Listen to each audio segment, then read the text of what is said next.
এবারের ঈদে মুক্তি পাচ্ছে বলিউড ভাইজান সালমান খানের সিকান্দার সিনেমা। অভিনেতার পরবর্তী সিনেমা নিয়ে এখন থেকেই উন্মাদনা তুঙ্গে। গাজনি খ্যাত পরিচালক আর মুরগাদুজের সঙ্গে জুটি বেঁধেছেন বলিউডের ভাইজান। তাই এই সিনেমাকে যে বক্স অফিস কাঁপাবে তা আন্দাজ করাই যায়। সম্প্রতি সিনেমার শুটিং শেষ করেছেন সালমান। এরপরে জনসমক্ষে দেখা মিলল অভিনেতার। আর ভাইজানকে দেখে রীতিমতো হতাশ হয়েছেন ভক্তরা।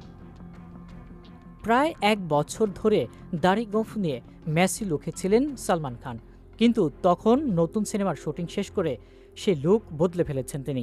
একেবারে ক্লিন শেভড লুকে ধরা দিলেন অভিনেতা।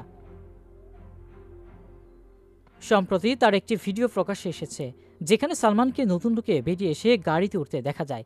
স্বাভাবিকভাবেই ভিডিওটি ভাইরাল হয়েছে ঝড়ের গতিতে।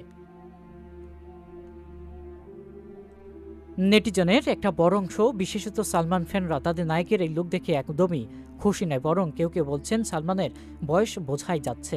কেউ আবার সাদা দাড়ি নিয়েও মন্তব্য করেছেন। তারা বলছেন বয়সের ছাপ পড়ে গেছে। যদিও অনেক ফ্যানের আবার এই লুকও পছন্দ হয়েছে। তারা বলছেন বলিউডের অন্যতম সুন্দর নায়ক যে সালমান, তা আবারও প্রমাণিত।